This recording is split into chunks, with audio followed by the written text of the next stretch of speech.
Olá, me chamo Josué e vou começar a apresentação da atividade 3. Eu faço também com o colega João e o colega Fabiano. Os nomes e GRRs respectivos deles estão na capa.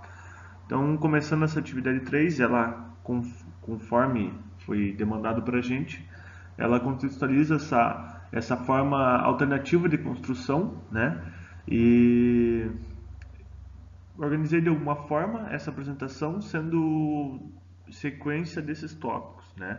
Então começa com uma contextualização, tem as vantagens de diferenciações, flexibilidade, aplicações opcionais e as referências da pesquisa.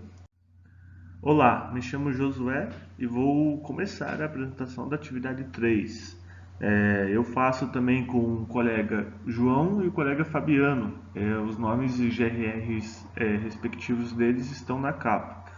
Então, começando essa atividade 3, ela, conforme foi demandado para a gente, ela contextualiza essa forma alternativa de construção, né? E organizei de alguma forma essa apresentação sendo sequência desses tópicos, né? Então começa com uma contextualização, tem as vantagens de diferenciações, flexibilidade, aplicações opcionais e as referências da pesquisa. Então, o tema abordado vai ser o drywall. O drywall ele tem, né, é um contexto grande de materiais, métodos, ferramentas em constante evolução, né? A gente tem até o uso aí das redes sociais, o Instagram, né? E a gente acaba vendo vídeos aí do pessoal de construção civil lá de fora, Estados Unidos, Europa, e se faz uso muito grande, não só do drywall, que para ele já é uma coisa muito usual e normal, mas também novos métodos e aplicações, e algumas delas vão ser abordadas nesse trabalho. Então, para começar os estudos, né, vamos diferenciar esse drywall, que são paredes secas, né, tradução livre direta, em wood frame e steel frame, né. Wood frame seria a construção em si, né, não é bem essa tradução literal, mas o wood madeira e o steel seria o metal, né, o ferro. Então, assim, no wood frame o contexto seria o uso de madeiras, né, tratadas e padronizadas com uma qualidade legal, no uso de construção estrutural, né, para o drywall, né, que depois é aplicado às chapas. É muito usual nos Estados Unidos pelo alto, né, custo-benefício. E o steel frame ele já é até um pouco mais aceito aqui no Brasil, pela questão da padronização da qualidade, né, que muitas vezes a gente não tem essa disponibilidade da madeira de alta qualidade. Então se faz uso dessas chapas de liga metálica, né? Veja que não é um metal revestido de zinco, enfim. Até tive a oportunidade de trabalhar já com wood e steel frame, e no steel frame a gente fez o teste no canteiro. No começo da construção a gente fez o corte de um perfil, diversos cortes, e foi largado pelo terreno, né? Em cantos que sofrem erosão, chuva, água, areia. E é possível ver que mesmo no corte, né, na emenda dele, onde não é recoberto de fábrica, ele não enferruja, né? Visto que não é um recobrimento do metal, é uma liga metálica, né? Fornecendo essa qualidade tão bem vista aqui no Brasil. Então, a justificativa, o porquê desse drywall, né? O porquê que eu estou falando de uma construção que muitas vezes ela já é vista em outros lugares, né? Então, assim, por que não é convencional? No Brasil, essa tecnologia, assim, tem visto aí um pouco até engatinhando, não em regiões metropolitanas, mas em partes mais remotas, principalmente. Exemplo aqui, nosso litoral paranaense. Até porque muitas vezes quando a gente pensa em construção alternativa, a gente pensa em coisas que são mais rústicas, né? Mais diferentes, coisas da natureza que já estão prontas. E muitas vezes é na tecnologia que a gente encontra essa qualidade e sustentabilidade ambiental. Então, como eu disse, né, não é tão recorrente no território brasileiro, mas em outros países é feito um investimento muito grande, não só em materiais, né, materiais que a gente vai abordar, mas também nos métodos, mão de obras qualificadas e equipamentos, ferramentas para o uso da construção. Bom, eu vou falar um pouquinho sobre as vantagens. Os benefícios não são só de qualidades, né?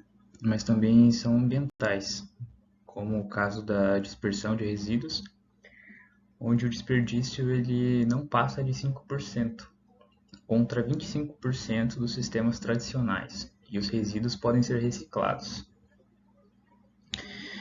Além disso, toda a parte da estrutura, né, ela já é dimensionada para que os materiais não tenham esse desperdício, né, não gere uma quantidade muito grande de resíduos, justamente por isso. E mesmo no caso de reforma ou ampliações, sendo desmontadas ou demolida, a quantidade de resíduos ela é bem menor comparado com o jeito tradicional.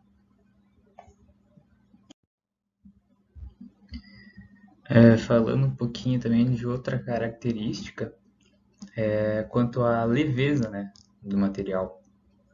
O sistema de drywall ele pode ser até 6 vezes mais leve do que os materiais, né, utilizados na construção tradicional, seja ela de alvenaria, bloco estrutural, etc. Oferecendo assim uma redução significativa de carga na estrutura. A estrutura vai ser mais leve, trazendo menor necessidade de alto uso de materiais em sapatas e estruturas de sustentação, e gerando também resíduos de mais fácil transporte para reciclagem ou descarte.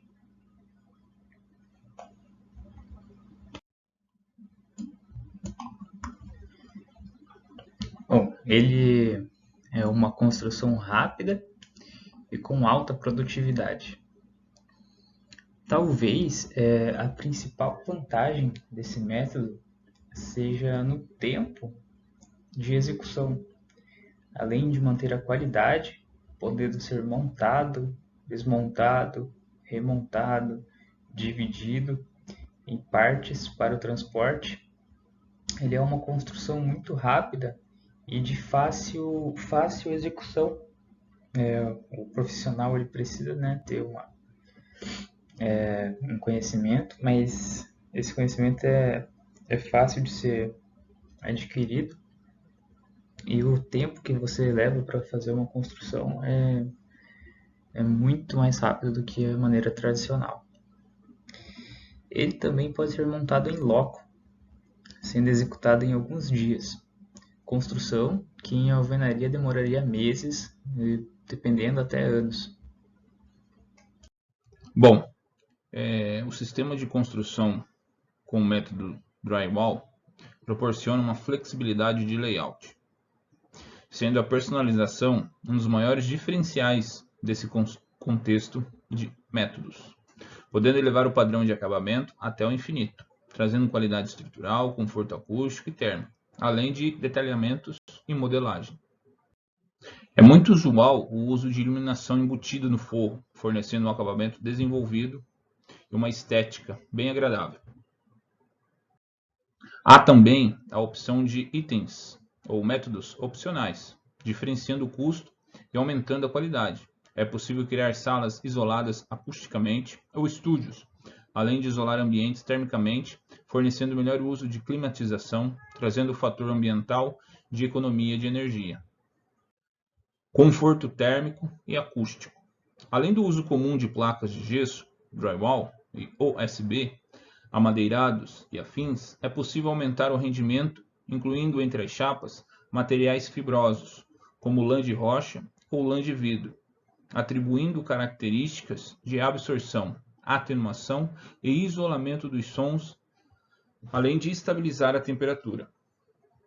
Sendo uma inovação não tão usual no Brasil, há também a aplicação de espuma expansiva, que fornece um rendimento muito acima do já visto, isolando por completo os ambientes. Então, falando aqui um pouco sobre as referências, né? Aí a gente tem o site do drywall.org, onde ele fornece basicamente todas as informações acerca do drywall, até de certa forma fomentando esse processo, fornecendo aí uma garantia aí de fornecimento de informações com qualidade, né? Parâmetros técnicos, manuais, guias, diferenciações de materiais, nomes, nomenclaturas, enfim. Também postei na referência que eu usei outros 2 sites, /blogs, né? Sites que eu vi de certa forma mais expositivo, né? Listas de vantagens, desvantagens e conversas a respeito do drywall. Então são essas nossas referências. Também muitas vezes a gente usa em todas essas matérias de complexidade as informações a respeito da matéria mesmo, né? Bibliografia básica, que muitas vezes a gente não cita diretamente, mas está toda contextualizada dentro do nosso conhecimento a respeito da disciplina para poder abordar esses temas.